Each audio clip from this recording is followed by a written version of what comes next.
Hi, and welcome at the Orange Talks, a series of podcasts at Dutchem. My name is Peggy, and I'm here today again in the studio with my colleague Karin. Hi, Karin. Hey, Peggy. Nice to see you again. We're back in the studio to talk about COP30 and being COP connected and sustainability practices and top Dutch companies. exactly. That's the formula for our Orange Talks this series of this year. And again, Karin, I think we have really a very nice guest with us today. She's working for one of our top Dutch companies based in Rio. Absolutely, one of the major players when it comes down to gas, Supergasbras. And the person that we have invited for today, she's been working for a few years already for them, but she's not only the sustainability manager, but also the sustainable fuel development manager. So very happy to have her with us, Priscila Maziero. Did I pronounce your name good, Priscilla, this time? Perfect. Really perfect, Peggy. Okay. Because Karin, hello, Peggy. It's a pleasure to stay here with you in these Orange Talks, especially to talk about sustainability and sustainable fuels. I'll link it with COP30. Always a really, really nice topic to discuss. Well, we know you as well from our sustainability committee, so we know that you're very passionate about everything that comes down on sustainability. So that's why we're very happy to have you with us in the studio as well. But maybe, Karen, she has to explain probably a little bit for the listeners and the people who watch us, what is Supergasbras doing exactly, right, Pri?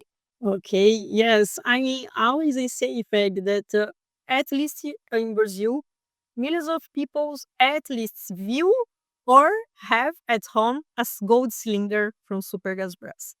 So it's a distributor of LPG, part of SHV Energy Company, a Dutch company that is the biggest distributor of LPG in the world. These are the bottles that people have in the house to cook, for example, right, Pri? To put it within the context. Exactly.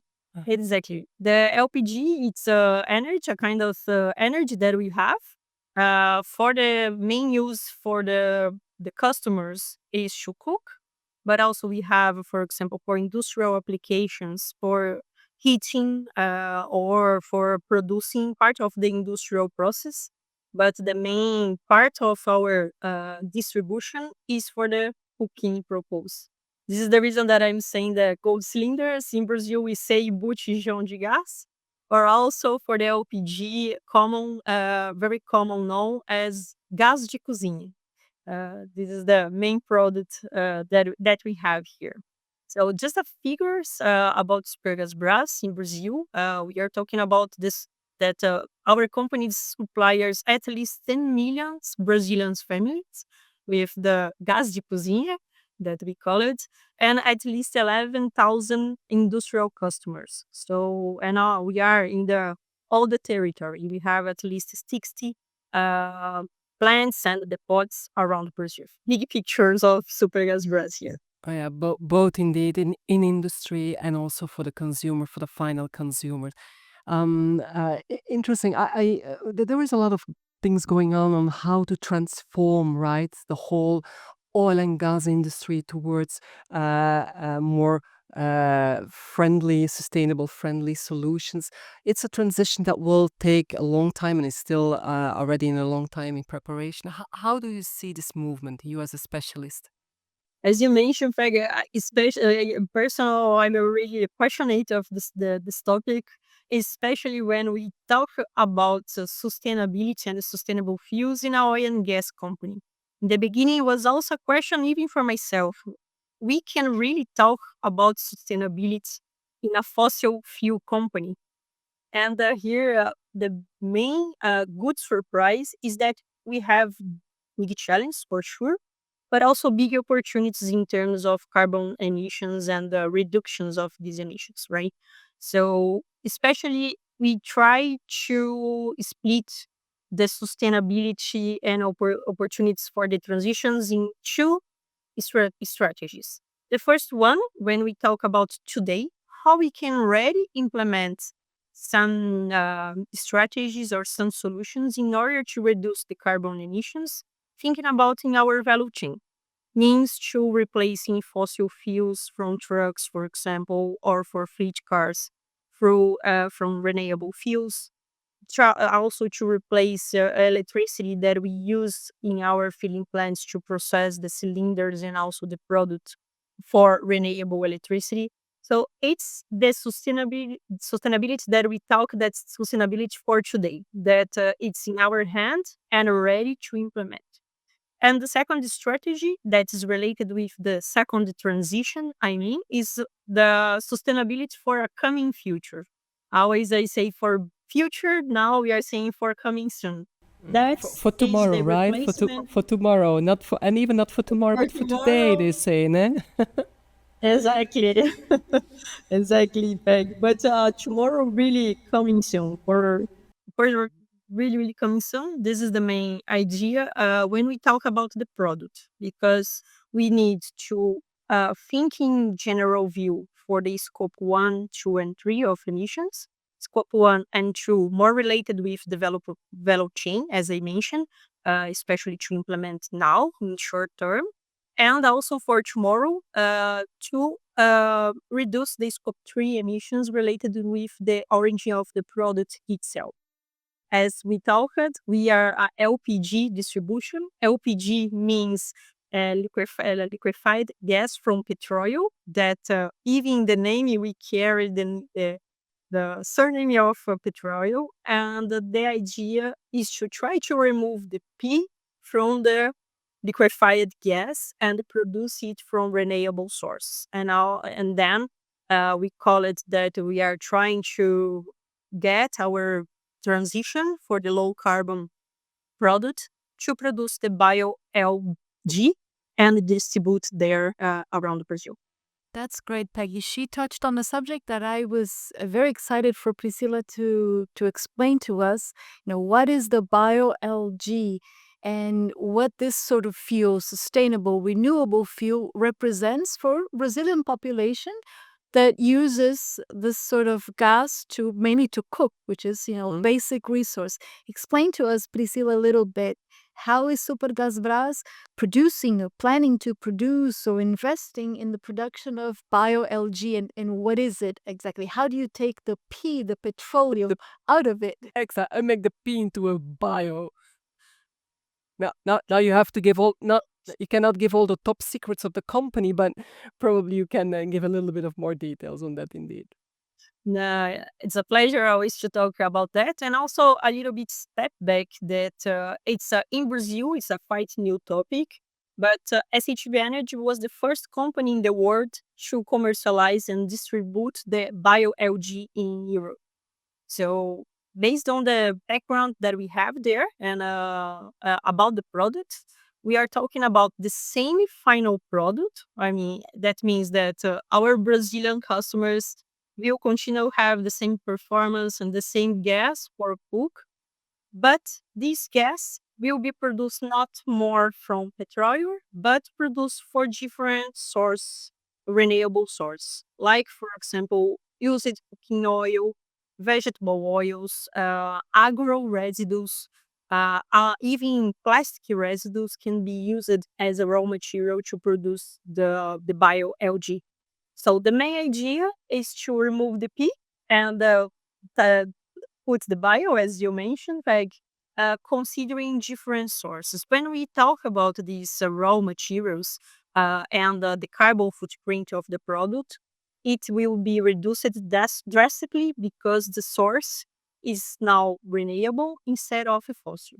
This is the main idea. So always I say here in the company, because it's a concern for sure for us in terms of quality and for customers if we will change the product, if you can just take a microscope or something to evaluate the product, final product, it's exactly the same. Yeah. But the source of the production is different. The origin of the Right.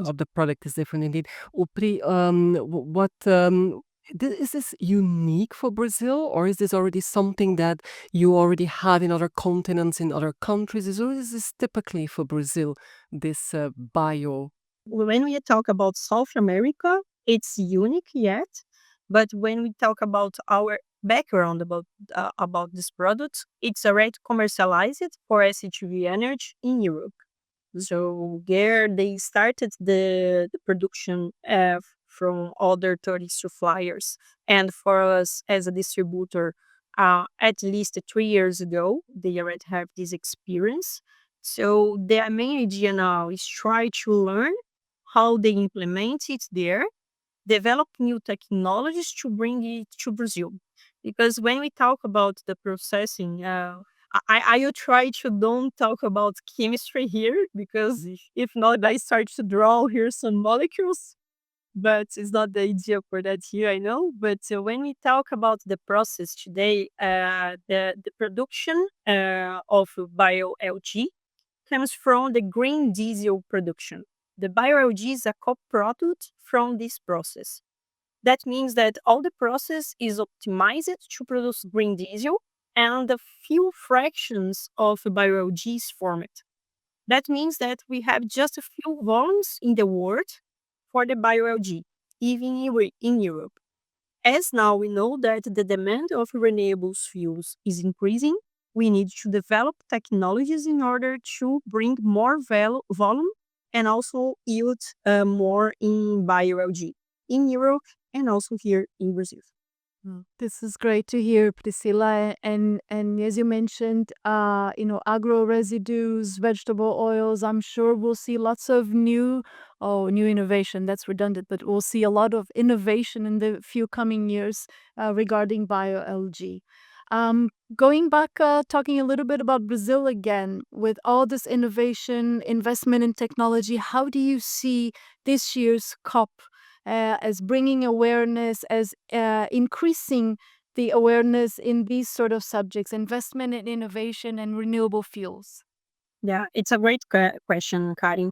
When we talk about that, first we need to talk about the challenge that we have. Why we don't have it yet in Brazil? Because it seems really attractive, right? We are talking about a renewable fuel, and why we are not talking about that? So, especially here in our region, the bio-LG is not yet in the radar as a sustainable fuels. We are really focusing liquid fuels like biodiesel, ethanol, and now it's starting to talking about, for example, biogas like biomethane. But the people don't know yet about that about the contribution, I mean, of the bio-LG as a sustainable fuel. So when we are talking about COP30, one of the idea is to bring the BioLG on the stage in order to say, hey, it's a potential fuel that we can also use the same infrastructure that we are already have here in Brazil to distribute that. When we are talking about, for example, other fuels like biomethane, of course, is a great renewable fuels that also can reduce the emissions of CO2. But when we are talking about our grid of distribution of biomethane, we are talking about 4% of the territory. So, and about the other 60% of territory. So nowadays, Looks like there is it's some the opportunities system. here. Looks like there is some potential. Exactly. Yeah, right. No? Exactly. A huge opportunity, Peggy, because today we always say that when we are operating off grid with the distribution of the LPG, we can use the same infrastructure that we have, since the molecule at the end is the same, to also have this equity distribution of sustainable fuels for millions of families in Brazil. Priscilla, it looks all so obvious if I hear you talking like this. I mean, indeed, it's just a fraction that we have here now in the local market, and there's so much opportunity yet. Why doesn't it go then faster? What is it? What is needed? What are the challenges? What makes us that we cannot make this really quick advancement and get it to already 50% or 60% of the territory? Yes, it's a good question, Peggy. When we talk about why not yet, as I told you, the existing process of production of biology just yields very a small fraction. That's not enough to supply the market. This is the first topic that we have. And as I told you, we need to develop new technologies. When we compare a new technology with a centenary technology, like, for example, for fossil fuels, for sure the investment, the cost intensity is much higher than the fossil fuel. So nowadays, when we think about the challenge, for sure, the initial investment, it's one of the biggest challenge that we have, because only to use the current technology is not enough for development. And even for this existing commercial technology, the cost of a kind of a refinery like that is really, really high. So one of the main opportunities that we have here is how we can share the risks, for example, through incentives, through subsidies that we know that other fuels like biodiesel, ethanol, and even biomethane have, in order to share this risk with the producers and make the product more competitive. Because as always I say, compare is not fair when we compare a learning curve for petroleum that exists in for more than 100 years with a technology that has Yeah, that less is than pretty 2 years. new, right? Yeah. The challenge is turning the innovation into something that makes sense in the business world. It has to be competitive as price and return on investment and all Exactly. that. To talk about money again, right? Exactly. Has to make sustainability has to make business sense, and I think that's a little bit what Priscilla was bringing to us here. Especially, I mean, for sure, money investments is always one of questions. But also in our case, when we are not even in the radar that it's possible to use the same product produced by a renewable source, it's really difficult, because every time when we are talking about we can use the same infrastructure, etc., the main question is, what is BioLG? So this is the main idea. Try to put the product in the stage of a contributor of renewable fuels. It's also a bit about it's a bit about creating awareness, right, Priscilla, Yeah. to this. And now I think we have a huge momentum here coming up in November, right? I think we have something like that is called a COP30, right, Karin? And it's important to bring a little bit this awareness on sustainability as business. Exactly. Is this also the objective from your side, from Supergasbras side, to use this momentum that we have now in Brazil with the COP30 to showcase a little bit all of this, or do you have other things on your wish list for this COP30? Yes, for sure, Peggy. For us, this it's a really, really good opportunity to put the product in the stage, and also to, I mean, to tag that we can use it as a sustainable fuels. And through that, one of the idea first, we are in the COP30 through the Netherlands, the Dutch embassy, with a manuscript of practice that company are doing here in Brazil and also in Netherlands, in order to reduce the carbon emissions. This is one of the way that we will put the LPG in the stage, the BioLG in the stage, and also the initiatives that we have for the value chain to reduce the CO2. And on the other hand, also we are part of a biofuture platform with other companies that are member of that, with producers, other distributors, and other types of companies, in order to also show opportunities that we have when we have a real target of carbon reductions, and what's the opportunities and the solutions that we can bring on the table to solve the reduction of the CO2. So we will be there through this manuscript, through the embassy, and also for the document from this biofuture platform. Yeah, Supergasbras will not be physically, or Priscilla will not be physically on the COP30, but for sure you already put some valuable information and documentation there. Hopefully it can give it a little boost, because this is the COP of the action, right, Karin? Exactly, and involving the sector, it's top quality awareness. Yeah, it's our priority. Priscilla, I think we would love to talk a little bit more with you, but because of the sake of time, we are already end of this podcast. I would like to thank you very much for your contribution. I think Karen, we should invite her again, but next time physically here, not in Rio because she's in Rio, but physically here in our studio in São Paulo to have maybe a reflection after the COP and to see what was on your bucket list and was on your wish list for the COP has already also come true. Maybe this is an invitation for after the COP, Priscilla. And I already can say yes, for sure. Will be a pleasure, Peg. Always a pleasure to talk about that. If we have time, for sure, we can stay long time, lots of hours here discussing about that. Okay, great. Now, with this, I think, Karen, thank you for being with me today again in the studio. And I think that the people who listen to us and watch us, they should just continue to stay tuned, right? Because we have more COP news coming up, more interesting and relevant stories to tell and to share from our Dutch companies. So I would say if you want to be COP connected, well, stay tuned for the Orange Talks at Dutchem and see you soon for the next podcast. Thanks for joining.